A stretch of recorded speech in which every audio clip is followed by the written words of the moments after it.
సార్వత్రిక ఎన్నికల ప్రకటనతో మార్చి 16 నుంచి దేశవ్యాప్తంగా మొదలైన ఎన్నికల సందడి కాసేపటి క్రితం ముగిసింది. 7వ దశ ఎన్నికలకు కూడా ప్రచారానికి తెరపడింది. దీనికి సంబంధించి జూన్ 1న ఓటింగ్ జరగనుంది.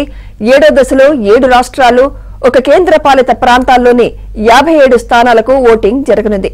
వీటిలో ఉత్తరప్రదేశ్ 13 సీట్లు, బీహార్ 8 సీట్లు, పంజాబ్ 13 సీట్లు, జార్ఖండ్ 3 సీట్లు, చండీగఢ్ 1 సీటు, పశ్చిమ బెంగాల్ 9 సీట్లు, ఒడిశా 6 సీట్లు, హిమాచల్ ప్రదేశ్ 4 సీట్లు ఉన్నాయి.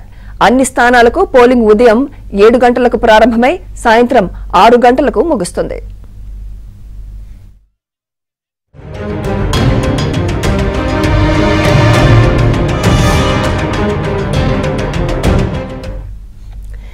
యాభై లోక్సభ స్థానాలతో 904 మంది అభ్యర్థులు బరిలో ఉన్నారు.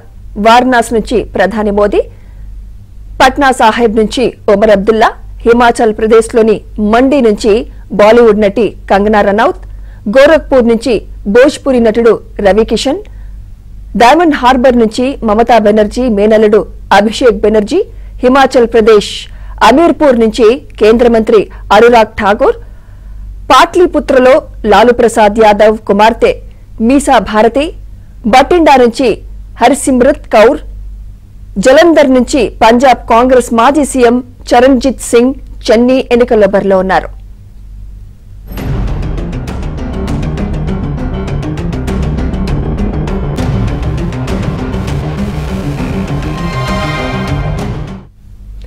బీహార్లో 8 లోక్సభ స్థానాలకు 134 మంది అభ్యర్థులు బరిలో ఉన్నారు.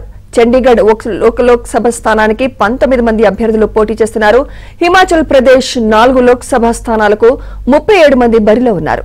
ఇక జార్ఖండ్ 3 లోక్సభ స్థానాల్లో 52 మంది పోటీ చేస్తుండగా ఒడిశా స్థానాలకు 66 మంది పోటీ చేస్తున్నారు. ఇక పంజాబ్ లో 13 లోక్సభ స్థానాలకు 328 మంది పోటీలో ఉన్నారు.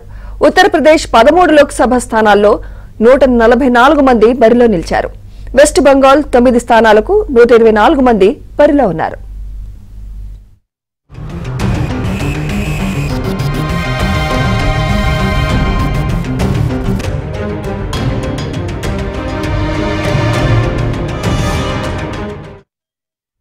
ఇక ఇదే అంశంపై మరింత సమాచారం మా ఢిల్లీ ప్రతినిధి సతీష్ అందిస్తారు. సతీష్. సుమిత్ర, 7వ విడత లోక్సభ ఎన్నికల ప్రచారం కాసేపటి క్రితం ముగిసింది.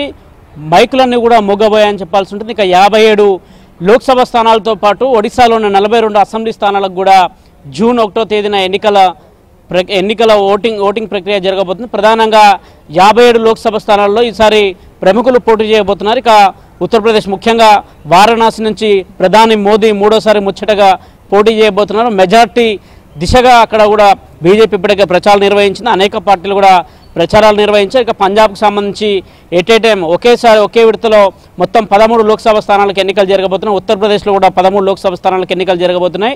హిమాచల్ ప్రదేశ్కి వచ్చేసి ఇక హిమాచల్ ప్రదేశ్లోని 4 లోక్సభ స్థానాలు కూడా టైం ఈ 7వ విడతలను ఎన్నికలు జరగబోతున్నాయి. ప్రధానంగా అక్కడ మండి నుంచి బాలీవుడ్ నటి కంగనా రనౌత్ పోటీ చేస్తుంది. మరోవైపు మాజీ సీఎం కొడుకు సైతం కూడా కంగనా రనౌత్ పైన పోటీ చేయబోతున్నారు. ఇక బెంగాల్కు సంబంధించి బెంగాల్లో కూడా దాదాపు 9 లోక్సభ స్థానాల్లో ఎన్నికలు జరగబోతున్నాయి. అక్కడ మమతా బెనర్జీ మేనల్లుడు కూడా ఈసారి పోటీలు నిలవబోతున్నారు. మరోవైపు పంజాబ్ నుంచి హర్సిమ్రత్ కౌర్ బాదల్ గతంలో మాజీ కేంద్ర మంత్రిగా పనిచేశారు. ఇక్కడ పంజాబ్లో కూడా మొత్తం లోక్సభ స్థానానికి సంబంధించి మొత్తం 13 స్థానాలకు కూడా 7వ విడతలు జరగబోతున్నాయి. ఇక జూన్ 1వ తేదీన ఉదయం 7 గంటల నుంచి పోలింగ్ ప్రక్రియ ప్రారంభమవుతుంది. సాయంత్రం 6 గంటల వరకు కూడా పోలింగ్ జరగబోతుంది. 7 దశలుగా లోక్సభ ఎన్నికలు నిర్వహించారు. మొత్తం సార్వత్రిక ఎన్నికలకు సంబంధించి జూన్ 1వ తేదీ సాయంత్రం 6 గంటలకు ఎన్నికల ప్రక్రియ పూర్తిగా కూడా కంప్లీట్ అవుతుంది. ఇక 4వ తేదీన రిజల్ట్స్ కూడా రాబోతున్నాయి.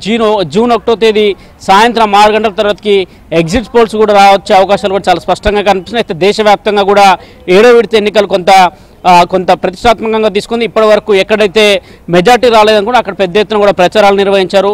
ప్రధాని మోదీకి వివిధ రాష్ట్రాల నుంచి వెళ్ళి పెద్ద నేతలంతా కూడా పెద్ద ఎత్తున కూడా వారణాసిలో ప్రచారం నిర్వహించారు. కాసేపటి క్రితం ఎన్నికల ప్రచారం ముగిసింది. 40 గంటల సమయం ఉన్నది, 48 గంటల పాటు. ఇక ఎన్నికల ప్రక్రియకు సంబంధించి జూన్ 1వ తేదీన ఉదయం 57 లోక్సభ స్థానాలకు సంబంధించిన సీట్లలో ఇప్పటికే పెద్ద ఎత్తున కూడా ప్రచారం ముగిసిన నేపథ్యంలో అక్కడ ఎన్నికలు ప్రశాంతంగా జరగబోతున్నాయి. దేశవ్యాప్తంగా కూడా 6 ఫేజులలో ఇప్పటికే ఎన్నికలు నిర్వహించారు. చివరి 7వ ఫేజ్, ఈ ఫేజ్కి సంబంధించిన అంశాలను ఇప్పటికే అన్ని ఏర్పాట్లను కూడా పూర్తి చేశారని చెప్పాల్సి ఉంటుంది. మొత్తం 6 ఫేజుల్లో కూడా ఇప్పటివరకు ఎక్కడ కూడా ఎలాంటి ఆందోళన జరగకుండా ఎన్నికల కమిషన్ ఎన్నికలు నిర్వహించింది. ఇక 7వ విడతకు సంబంధించిన ఎన్నికలు కూడా రేపు కాకుండా ఎల్లుండే ఎన్నికలు కూడా ప్రక్రియ పూర్తి కాబోతుంది. మొత్తం 904 మంది ఈ బరిలో నిలవబోతున్నారు. మొత్తం 57 లోక్సభ స్థానాలు, ఒక్కో రాష్ట్రం నుంచి ఒక్కో లోక్సభకు పెద్ద ఎత్తున కూడా పోటీదారులు నిల్చున్నారు. ఖచ్చితంగా చండీగఢ్లో ఒక్క స్థానానికే 19 మంది పోటీలో ఉన్నారంటే కూడా ఏ విధంగా లోక్సభ బరిలో పెద్ద ఎత్తున కూడా వివిధ నేతలంతా కూడా బరిలో నిలిచారో కూడా చూడాల్సి ఉంటుంది. ముఖ్యంగా వారణాసి వైపు ఇప్పుడు అందరికీ ఉన్నాయి. వారణాసిలో ఈసారి ఎంత మెజార్టీ ఉండబోతుంది, వారణాసి ఏ విధంగా ఎన్నికలు జరగబోతున్నాయి అనేది కూడా చూడాల్సి ఉంటుంది. ప్రధానంగా ఉత్తరప్రదేశ్లో 13 లోక్సభ స్థానాల్లో కూడా పెద్ద ఎత్తున కూడా ఎన్నికల ప్రచారాలు అయితే ముగిసిన నేపథ్యంలో మరి కాసేపట్లో వీటికి సంబంధించి కేంద్ర ఎన్నికల సంఘం ఏర్పాట్లకు సంబంధించిన అంశం కూడా ఒక ప్రకటన చేయబోతుంది. ప్రధానంగా 1వ తేదీన మాత్రం ఎన్నికలకు సంబంధించి పోలింగ్ ప్రక్రియ కూడా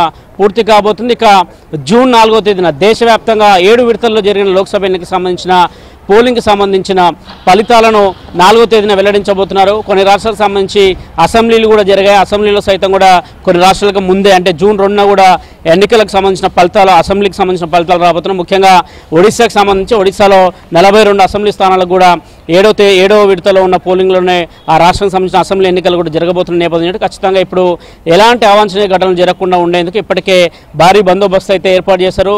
పూర్తిగా కూడా ఈవీఎంలకు సంబంధించిన అంశాలను కూడా ఎక్కడ కూడా ఇప్పటి వరకు 6 విడతల్లో జరిగిన 6 విడతల్లో జరిగిన ఏ విధంగా సజావుగా జరిగాయి, 7వ విడతలు కూడా లోక్సభ ఎన్నికలను అంతే ప్రతిష్టాత్మకంగా నిర్వహించేందుకు కేంద్ర ఎన్నికల సంఘం సిద్ధమైంది.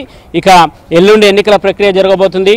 48 గంటల ముందే ఎన్నికలకు సంబంధించి ప్రచారాలకు సంబంధించిన మైకులు సైతం కూడా అయితే మూగబోయాయి. ఇక 1వ తేదీన 57 స్థానాలకు ఎన్నికలు జరగబోతున్నాయి. Sumitra. Right, thank you Satish.